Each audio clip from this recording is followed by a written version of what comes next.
Hi, everyone. I'm Brandon Baker, Vice President of Development at RAND. Welcome to today's RAND remote conversation. I'm joined remotely by Anita Chandra, Vice President and Director of RAND Social and Economic Wellbeing, and Benjamin Preston, Director of RAND's Community Health and Environmental Policy Program. They're here to discuss RAND's efforts to address the challenges of racial inequity from a variety of angles, as well as to convert research into action. The events over the past few months have made it clear that everyone must do more to eliminate racial inequities. At RAND, we're contributing by strengthening our research and analysis on health, education, justice, security, and well-being. We also recently launched the RAND Center to Advance Racial Equity Policy. The center was launched with the support of donor contributions. Raising additional funds to support RAND's growing portfolio of racial equity research is a focus of our Tomorrow Demands Today fundraising campaign. I'm looking forward to our discussion with Anita and Ben, as they will talk more about the goals for the new center. Anita, Ben, thanks so much for joining me and welcome.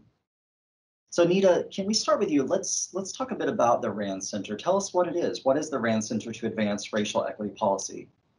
Yeah, thanks, Brandon. I'm really excited that RAND has taken this step forward to establish a center on this topic. And I think our staff enthusiasm and the stakeholders that we've engaged with already suggest that this was a really good move for us. Our center is really trying to think about where RAND's unique value add in terms of our contributions, our capabilities, our expertise can be brought to bear on really difficult, thorny discussions around racial equity. Now, the last several months certainly have spurred this discussion, not only at RAND, but nationally. But in many ways, RAND has been thinking about these topics for some time. Because every time that we make a policy recommendation, we think about systems change, we have to wrestle with issues of social inequity. And in many cases, we have to wrestle with issues of race and ethnicity. And until now, we've been doing this in individual projects, thinking about it in the context of some of our bodies of work, but we haven't been as cohesive and as coordinated as we'd like to be. And it's going to require that kind of coordination in order for us to be as actionable, proactive, and effective as we hope to be on this topic. And so that's kind of the impetus of why we started the center. And then we've got kind of a particular way of orienting and organizing, which I think will distinguish RAND, but also complement many of the other activities that are out there right now. Well, good. So I think you've given us a good idea of why RAND decided to start this center, but what does RAND hope to accomplish through the center? I'm going to start, and certainly I want to hear from my colleague Ben, who's part of the management team that's working to really build and execute on this center and what his hopes and ambitions are for the center. So we took a long look, as we do with any center at RAND. We don't just stand up centers at a whim. We really think thoughtfully about what we can contribute, whether we can bring something new to the conversation, and whether we can be impactful. And so as we looked at the centers that exist out there and the wonderful institutes that exist, many of them sit in academic institutions. Some of them sit in advocacy, kind of direct service organizations. And RAND has always been at its best when we connect research to the translation to action. And so we felt like we should sit in that space, working with our colleagues from academia, working with our colleagues on the front lines of racial equity, social justice, and the like, to try and bring more of that RAND-style analysis to the research that can be actually used. And when we looked at that and we said, okay, we sit in that research to translation to action space between academic research and policy action on the ground, there are a couple spaces where RAND can really add value. And it's kind of the three-pronged approach that we've outlined for the center. One is that we think a lot about how sectors intersect when you're talking about any social policy problem or any public policy problem. And that's never more true when you're talking about racial inequity, quite frankly. And so you're pulling strings often when you're talking about dismantling the policies that undergird systemic racism. You're thinking about how to center racial equity in systems and policies in the future. And that's going to require methods and systems analysis and a way of doing intersectoral kind of cross-sector analysis that RAND is uniquely positioned to do, because we sit on teams that are multidisciplinary and multi-sector. And so we think we can bring some of those methods and those systems tools to the equation. In addition, we have a graduate school that's really trying to reimagine how we do policy analysis in the future. And that's having profound impact, not just on the school, but in conversations that we're having within RAND. And racial equity is at the center of a lot of those conversations. So that's kind of one prong we call kind of centering racial equity in systems and policies of the future. The second arm is really actually the action arm of the center. We're nothing if we're not having impact, if people aren't using the research and analysis that we do. And one of the things that we pride ourselves at RAND is that we convene often disparate perspectives all together to talk about really tough, complex issues, whether it's across the political spectrum, the social spectrum, the cultural spectrum, the disciplinary spectrum. And so in this kind of civic action part of the center, we want to bring together conversations like that really have meaning and impact. We want to have an opportunity for our staff to work with frontline community-based organizations and others who are dealing with the social action elements of racial equity, and help them to really use facts and analysis from our research to be used really in the service of the public good. And getting our researchers out and about more in community with institutions is really going to help that. And then finally, RAND has been building the policy analysts, the policy leaders of the future for more than 70 years. And we're doing that in our school, but we're doing that all the time within RAND overall. So how can we think about policy leaders of the future that fundamentally are going to value racial equity, that are going to know what to do about these issues, that are going to help think about systemic racism and equity-based policies that can work, that can stick. And so we want to do this within RAND, but we also want to do this in collaboration with other communities, other sectors, other organizations that are grappling with this. The business community is grappling with this. City leaders are grappling with this. Journalists are grappling with this. Media organizations are grappling with this. So how can we connect the dots so that they can use RAND policy analysis and we can understand how they're setting the course for real change in our society? In all those spaces, the research, the civic action, and the policy leadership, we think we can bring something valuable to the conversation because of our history, because of the way we work, and because of who we can connect and convene. So I'm really excited about that structure.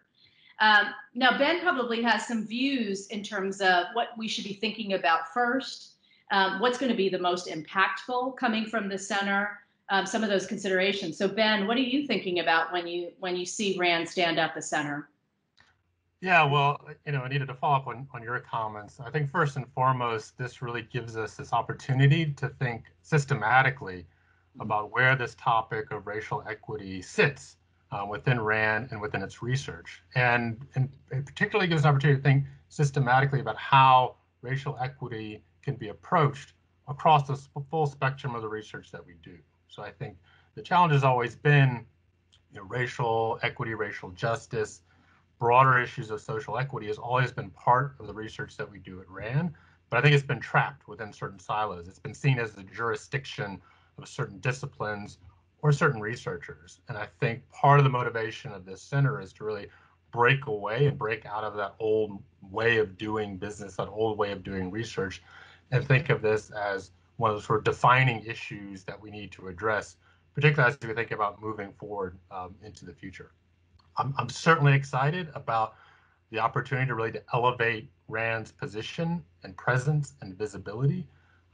We want RAND to be a leader on this topic. I want RAND to be a leader on this topic and to be seen as such and be proud of an organization that's really on the forefront of these particular issues. I think as we move forward, we're going to see through this dialogue within RAND amongst our own researchers and with folks out there in the broader public about what are the topics that we really need to dive into.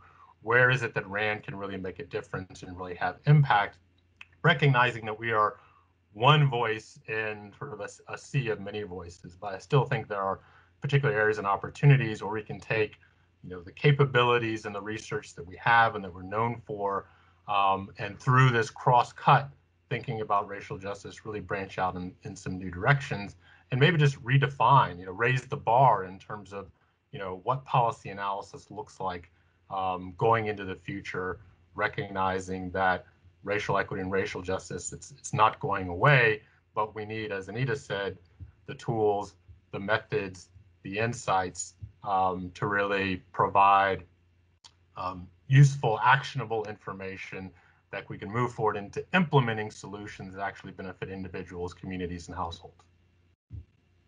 Oh, good. There's various organizations out there that are focused on action or convening, but because of that, do you feel that RAND might be a bit late to this discussion? And what would make us different from those other organizations? I'm happy to start, and Ben should jump in. And, I have friends and colleagues at a lot of those organizations, and they've done tremendous work. And I think, though, today we're in a different kind of social context that needs some real consideration. And so I don't think we're late on that score, because our social structure has been changing, our society has been changing, our demography has been changing. And here's the moment and the time to really start executing on some of these policy ideas and solutions.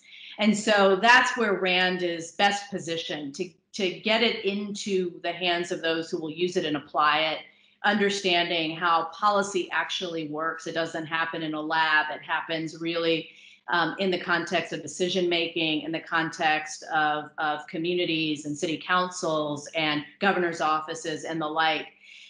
So what do I mean by some of these social changes that are happening? So first and foremost, from a demographic context, just taking the American example, and this center will eventually focus on the global context of race, but there's something decidedly American that we have to grapple with in terms of our history and our public policy.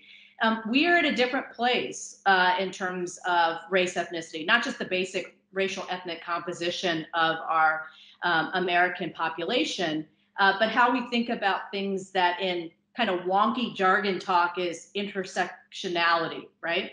So what does that mean? That means that we have increasingly numbers of people who are consider themselves biracial, multiracial.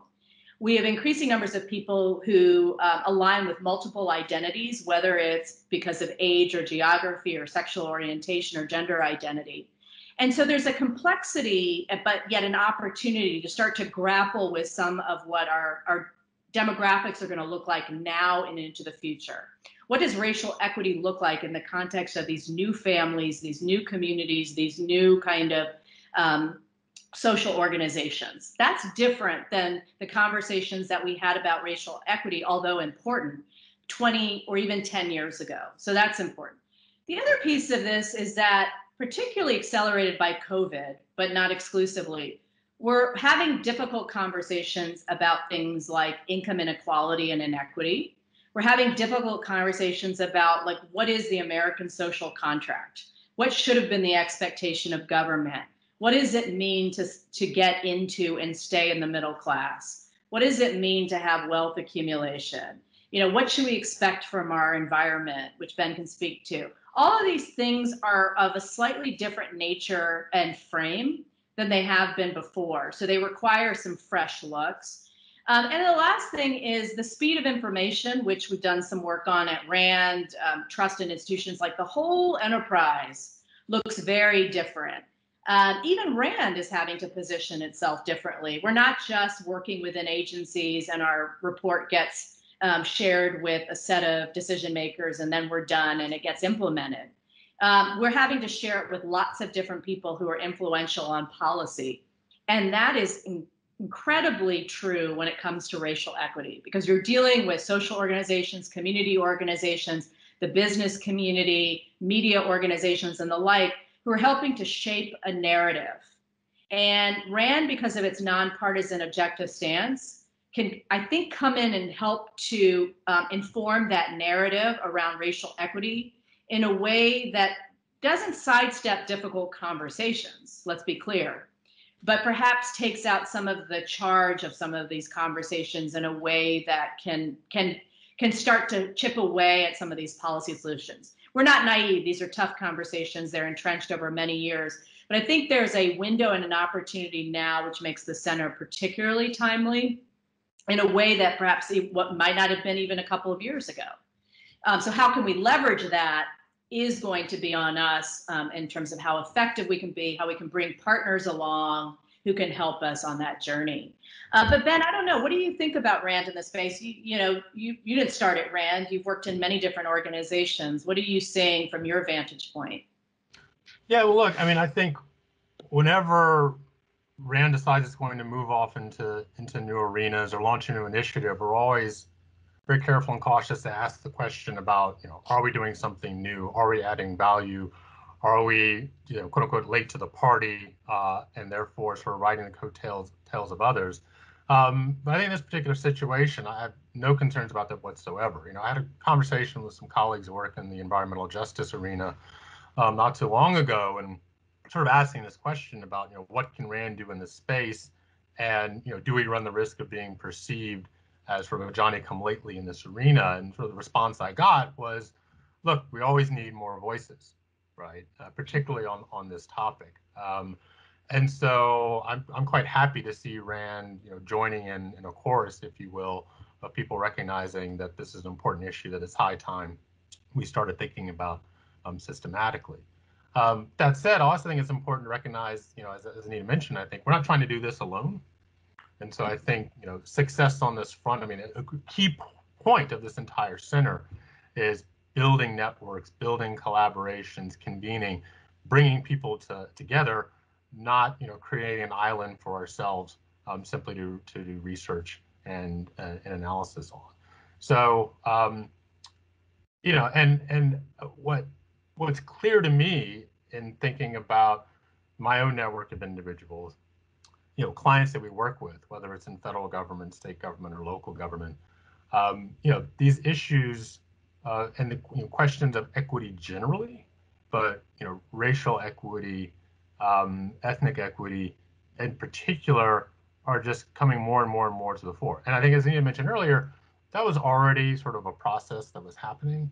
But obviously right now we've seen, almost a transformation. It's no longer a situation where we can ignore this sort of defining issue for our nation.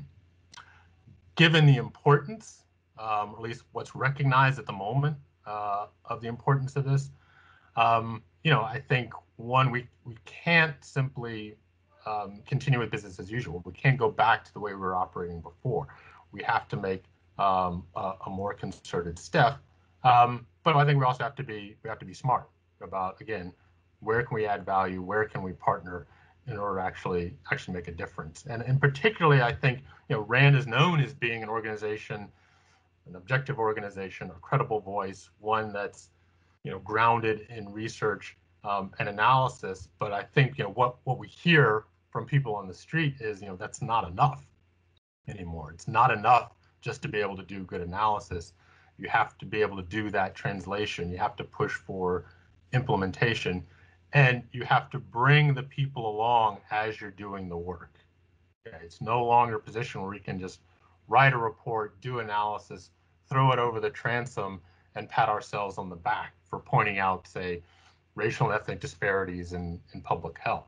We got to be there at the coalface, on the front lines, in the trenches, with the communities and the people that we want to help with this work, where we want to see policy change and working alongside them.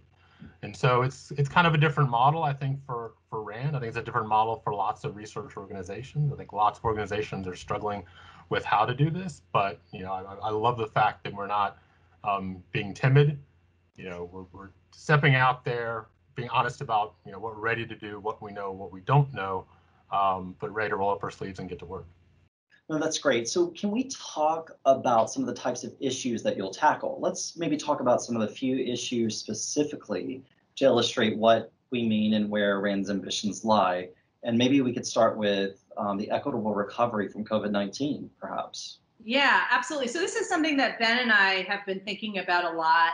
It's incredibly timely, and every community is dealing with it. I'll just start, but Ben should really jump in.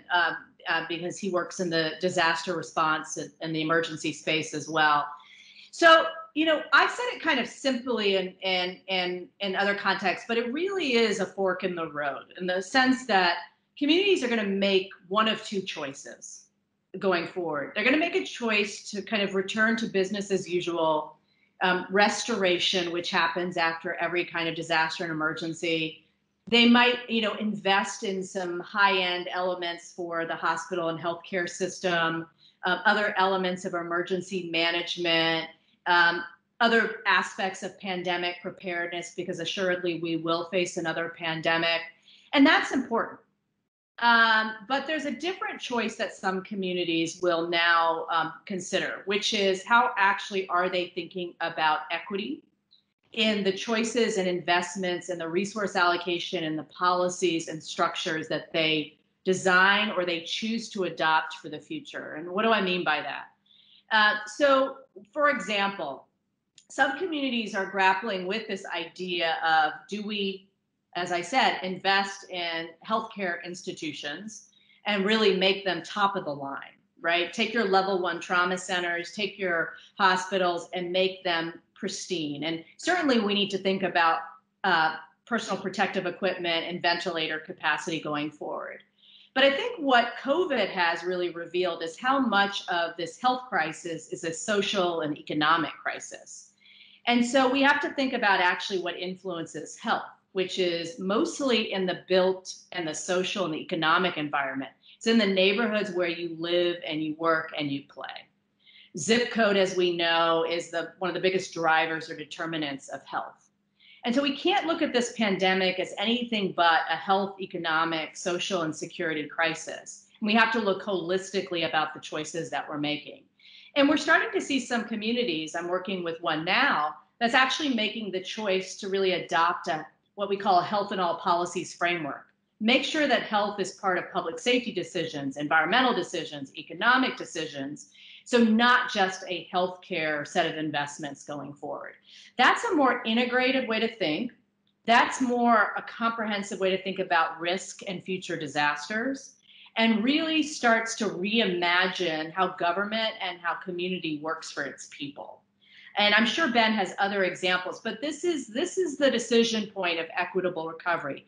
How do you recover by being thoughtful and not leaving people further behind, fundamentally? So Ben, I don't know, you've been thinking about this in the context of other projects. Yeah, absolutely. And I think, one of the more nefarious things about the COVID-19 pandemic is how it really sort of disrupted the social contract that we have, in this country in particular. And so certainly we've seen quite clearly that racial and ethnic minorities in the United States have borne the brunt of COVID-19 pandemic, experienced a disproportionate number of both illnesses and unfortunately deaths in this particular country. But the other side of this is it's really revealed sort of the fragility within our communities. I mean, the idea that people are having to make decisions about, do I go to work and risk becoming infected, or do I stay at home and risk not being able to pay, my rent this month? These are grueling choices that, people sort of find themselves, the choices that they're thrust upon people that they have to make. And I think it really highlights, some of the fundamental structural inequities within our society, and as Anita said, within our individual communities. So, as Anita said, so the question becomes like, what now? Where do we go from here? And, I think you're seeing a lot of innovative thinking emerging about how to do that. And, one that I certainly spent a lot of time paying attention to is this idea of the green recovery, right? So this idea that people are trying to link, the economic recovery from COVID-19 to, addressing other large-scale environmental challenges, such as climate change. So if we're going to see large public spending, for example, to boost economic recovery, let's do that to promote things like energy efficiency, clean energy and renewables, more resilient electricity grids, so that years down the road, when we've emerged from this horrible event, at least we can fall back and say, well, we had to spend a lot of money to recover, but we've got cleaner air, cleaner water, more efficient vehicles, et cetera. And so I like the fact that we're seeing people think differently about how to do recovery from events like this. But again, there's these sort of opportunities that for certain communities, certain individuals, and dare I say, racial and ethnic minorities, the green recovery may not play out to be, as beneficial for them. There's only so many green jobs out there.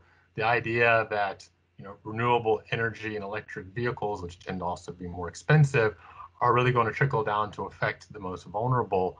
That only works if we think very, very carefully about how we design our policies to facilitate a green recovery. So it's, and unfortunately, or for better or for worse, it's an exciting time to think about. We've got kind of a blank slate, and people are willing to put new ideas on the table about how to move forward.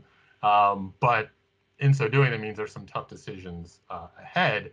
And the real question I have is, who gets to make those decisions and how is power distributed? And we haven't really shaken up, the power structures in this country to make sure we give a voice to those that are most vulnerable, whether we give a voice to those racial and ethnic minorities who have been missing out for so long.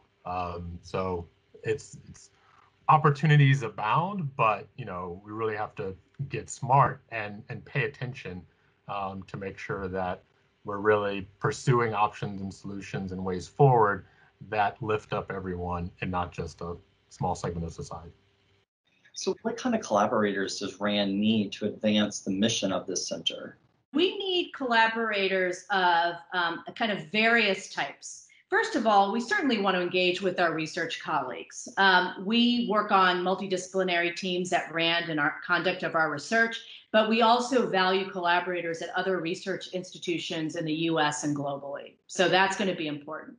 We need to partner with organizations that are thinking about policy solutions and policy action, as we say, on the front lines. Now, some of those organizations might be advocacy. Some are organizations that are doing real civic action around this. We don't have a bent or a kind of a dog in that fight, if you will, in terms of the choices that those organizations may or may not make. But we want those choices to be data informed, to benefit from the most robust and rigorous and thoughtful research. And we want to understand how they're thinking, what questions they're posing. That's going to be important. Another group that I'll raise, and then I'm sure Ben will talk about others, is people who can help really get this information out there, whether it's that journalists, media organizations. I have a particular interest in the artist community, people who help shape the story and the narrative around this conversation can also be incredibly impactful in the policy arena. And often we don't create collaborations as effectively as we could. But I think it can illustrate some of the downstream impacts of systemic racism and racial inequity better than just data charts and tables. But Ben, you've probably been thinking about this as well. Yeah, I think, obviously RAND does sort of research and analysis well. We have methods, we have capabilities, we have disciplinary expertise. Sometimes what we're missing is context. And, I think the types of partners we want are people that can bring, particularly on this topic, are people that can bring lived experience into the research that we're doing. And I think that it grounds it in some kind of reality. Two, it helps demonstrate that the work matters. It gives you a much more direct conduit to understanding impact if you are, working directly with the people who are affected by the status quo or could benefit from some type of intervention. So for me, I think it's this civic organizations of every size and every kind that provide that sort of on the ground, bottom up, grassroots understanding of problems as things that affect people's lives, not just things to be studied. I think that's the way that we can do a more effective job of doing the sort of translation from the research into practice.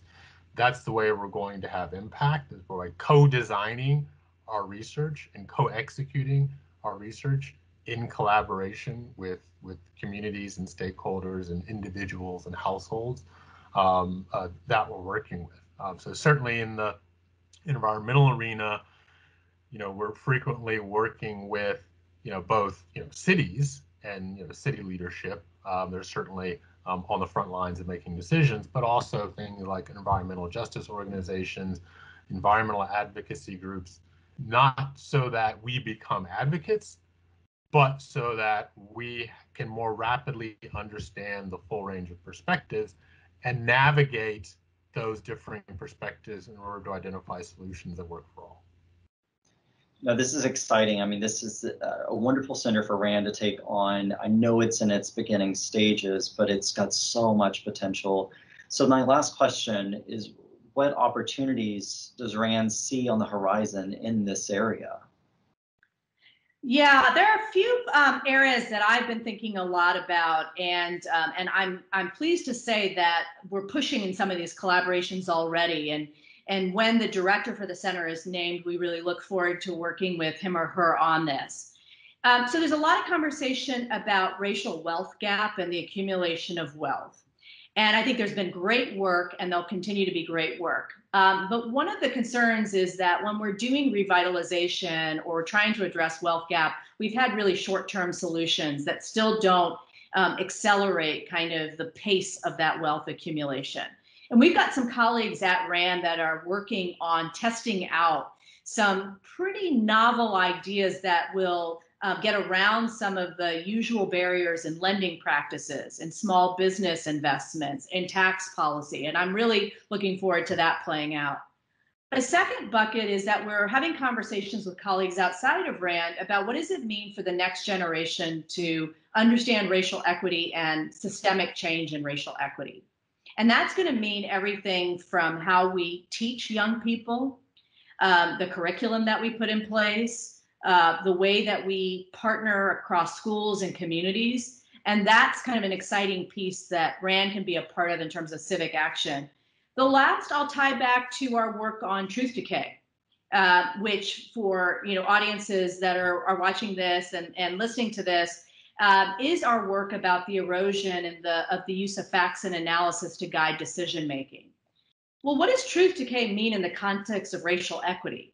Particularly when we know that people don't understand our history as well as it should, that we don't have the kind of civic literacy and civic engagement that we should, when we don't have all the voices at the table that we should to inform the facts and analysis that are going to make the difference. So I think we can really use the foundation of our truth decay commitment as an organization, which is right in line with our mission, and be expansive on how we think about this in the context of race and racial equity. So those are the three that I think the center will try and tackle, but there's many, many more areas that we want to pursue. Well, great. Thank you, Anita and Ben. And thank you all for joining us.